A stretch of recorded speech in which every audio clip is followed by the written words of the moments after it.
Hey there, comic book friends.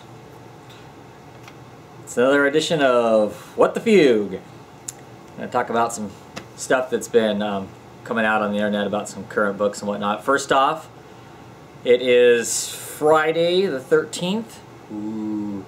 And it is 3:10 Pacific time here in the United States, and I am already fatigued by San Diego Comic-Con, and I'm not even there. There's just a ton of information comes out. Actually, let me rephrase that. There's a ton of almost information that comes out from that thing. They announce a bunch of stuff, but never give you enough to really know what the hell's going on. So I'm going to talk about some of that stuff a little bit, but not a whole lot. I'm sure tons of other people will be talking about it. And of course, this is my little thing to just talk about what interests me, not to talk about everything under the sun, because there's no way I can. Because like I said, I can't keep up with it. I don't have the time this year. In the past, I've through the web chats and whatnot would set in on it live as somebody from like Newsarama or something like that types in what people are asking, what people are saying as it's happening, which is really interesting and whatnot. Maybe this weekend I'll do some of that. I doubt it. I've got too much stuff going on. Currently, work is pretty much consuming all of my free time and my soul. And the only way I'm really getting that back is by reading some comic books and talking about comic books. And I'm way behind on watching videos. I hope to get caught up this weekend. Anyway, guys keep putting out great videos. I love watching them and whatnot. I may not be commenting as much lately, but I am still watching everything. Like I said, I've gotten behind, and now it's taking me a bit to catch up to everything that's going on. Anyway, let's talk about some of the stuff that I hear coming up that I'm interested in. First thing I want to talk about is DC Comics Presents. It's kind of their anthology book of sorts. Well, anthology in that they do one character for a while and then move on to another character and whatnot. It's a format that I really like. It's kind of brave and the boldish. It's not just a team up, but it's in that way, and it tells different stories all the time, and I like that, and we get to see more characters. It's a way that I think that DC can use to introduce more characters back into the DC universe and give them some sort of a story and whatnot. The latest one that's going to be coming up, starting with issue 13, right after the issue 0 stuff, is going to be what they're kind of entitling The Black and the Blue. It's going to be Black Lightning and Blue Devil. Both characters I really like. They're both interesting characters to me. They've done interesting stuff in the past, and I always thought that they could do more with them than what they have. So I'm excited to see that they're going to do this. It's written by Mark Andrecchio, who is a writer I really, really, really like. He wrote, for the stuff for me that I really liked, he wrote The Last Incarnation of Manhunter, the female Manhunter, and I really liked that series. The secondary characters in that were fabulous. The main character was really interesting. He did lots of interesting stuff with it. He had things to say, and it made it a very enjoyable book because it wasn't just a four-color superhero book. I mean, you know, she's a divorcee. You know, she's a single parent. She's working for the law and kind of away from the law. So that was really a great book. So I'm really curious to see what he's going to do with these characters. Of course, these characters are subject to all the mandate for the DC New 52. They're all younger, which is interesting to some degree because, if nothing else, Black Lightning is one of those characters that I kind of liked him as being kind of an older, more mature, wiser kind of a person. So I'll be curious to see how they handle this going forward with these people all being younger. It's worked okay with some characters, and some characters, like Green Arrow, I feel like it's really broken them. So we'll see how this works out. I have a lot of faith in Mark Andrecchio. He does a great job. I used to remember who it was doing the art. I don't remember right off the top of my head. Sorry about that. The writer sells it for me. I'm getting this. I'm getting it anyway. I get the DC Universe Presents anyway, but I'm really interested in this. It's going to be 5 issues long. There is definitely the thought that if this takes off and people really like it, that it could become its own series. The book is set in LA as opposed to being set in magical La La Land of Gotham or Star City or already the other made-up cities. I mean, it's in LA. It's in a real city. these two characters kind of like the odd couple in the fact that Black Lightning is kind of a perfectionist. He trains and trains. He's a Olympic level athlete. He trains and trains and trains to get things right, and that includes his powers and whatnot. And Blue Devil is more of the kind of jet-setting, well, jet-setting is not necessarily the right word, but more of a freewheeling, take a job to get enough money to work to the next gig, have a good time doing it. You know, I believe he still was the stunt man, so I'll be curious to see how that all works out. Brett Booth has done some artwork for costume designs. Costume designs look interesting. Blue Devil looks more devil-like than he did in the past. I think they actually show him with like hooves and that sort of stuff, so that's kind of interesting and whatnot. I'm really excited about that. I'm looking forward to seeing where it goes. But that's starting with issue 13. So, other kind of DC-ish type news that's not been talked about lots, but it's kind of interesting. Dan Jurgens, so of course, he has been writing and doing, I believe, Justice League International and working on some other titles. He did a little bit of work on Superman. He's done some work on Green Arrow, this relaunch. He is going on to the Fury of Firestorm title. I quit getting Fury of Firestorm after like issue 3. It just wasn't for me. It didn't work. I always really liked the character, and it really wasn't what they were doing with the character that I didn't like about it. The idea of there being 2 Firestorms and then combining into some other thing, that was actually kind of a cool idea. It's just the characters themselves, the characterization didn't work and whatnot. I kind of like Dan Jurgens' work in the past. He's going to be doing both the writing and some of the drawing on it. I liked when he did Booster Gold back in the day and some of that kind of stuff. So,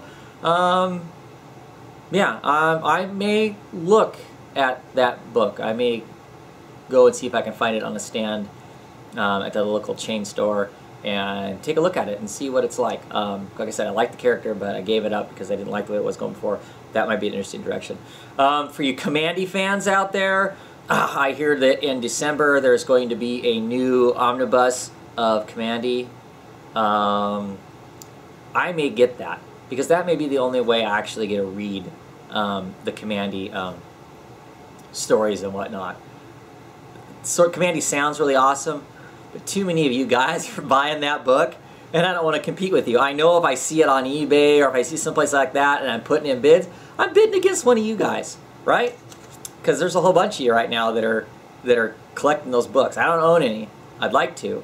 So maybe I'll splurge and buy an omnibus instead, because the stuff looks awesome. And the idea of the stories and whatnot sound really cool. And you guys keep getting me excited about it, and I'm like, nah, there's no way I'm not going to collect those, because I don't want to be competing with all of you guys. Because when I lose my bids on stuff, I tend to call whoever the other bidders nasty names, even though I know your names are. And so I want to be calling you guys nasty names, right? At any rate, let's see. Oh, something that did come out of the San Diego Comic-Con. Positive thing, or... Well, let's talk about my frustrations first. Marvel Now. Awesome. That's happening. Whatever, however it's going to be and whatnot. I collect so very few titles that are Marvel titles, and I'm anxious. And I only collect a few titles, because I'm anxious that the titles I collect, and I like, because that's why I collect them, because I'm really picky about the Marvel titles, because they tend to be more expensive. I don't know what's happening with them, and I'm getting nervous. I hear that the Hulk titles is stopping. Of course, a whole bunch of titles are stopping, and I'm sure most of you heard about that. But the Hulk title's going to stop, the one that had Red Hulk in it. I'm not getting that. But it's going to restart and be renamed Red She-Hulk. Okay? I don't know lots about the Red She-Hulk character. I do know that she's in Defenders, and I'm really liking the Defenders book more and more as the book goes along. And I like her character. She's kind of cool. I like her enough that I may actually check out that book, as long as it's not a double ship thing. I may check that book out just to see what it's like, because I kind of like what I've seen of the character so far. But my question is she not going to be in the Defenders? They kind of keep floating around Silver Surfer's name out there too. Are they is he going to not be in the Defenders? They've talked about potentially a Doctor Strange title somewhere down the road if Marvel can ever figure out magic. They said they don't really understand how magic works in their universe, and until they have that format figured out, they really don't want to do a Doctor Strange #1, which I can understand that. That makes sense. If you have him doing crazy stuff with his magic, then you start thinking, okay, why isn't the universe different because he can do that stuff? That makes perfect sense. But they start flirting with that stuff. Does that mean the Defenders is going away? It's one of those kind of things where there's not enough information coming out of San Diego Comic-Con. Not that there's too much. Yeah, I mean, that's, I guess, is where I'm at. I'm just wondering, my insignificant titles that I read, because I don't read a lot of the big name titles that we already know kind of what's happening with them, what's going to happen to those? They're going to hang around, they're going to change, they're going to still be there. I like the lineup that's in Defenders, and it'll be kind of a bummer if it goes. But I guess if it goes, it goes, and I'll move on to something else. I really hope they don't screw with the Punisher, though. Really liking that book, but I know the sales aren't super strong, so guess we'll wait and see. I guess it's not the end of the world if they change all that stuff, because then I just don't get them, I guess. Anyway, positive things that came out of San Diego Comic-Con that I've heard so far. And you can kind of go back and look on my Twitter feed, for those of you that follow me on Twitter. When I think 2 weeks ago, 3 weeks ago, I called this. I said, because there was some like, ooh, Vertigo's going to have some big announcement that's happening. And I'm thinking, what's the biggest announcement that Vertigo could possibly announce, short of they're canceling all their books and not doing, and closing down the imprint, which would be horrific. But what's the biggest thing they could do? What's the biggest thing they could do? Bring Sandman back. Sure enough, Neil Gaiman is going to be doing another Sandman book. And I just found out yesterday, I think it was, yesterday, that J.H. Williams III is going to be doing the artwork on it. Oh my golly. That is going to be an incredible book. Eye candy-wise, for sure, it's going to be an incredible book. Now, my question always is, after these kinds of things have been gone for so long, and you choose to bring them back, can they recapture the magic? Can they recapture the magic of what Sandman was, what the Sandman book was? I guess we'll find out.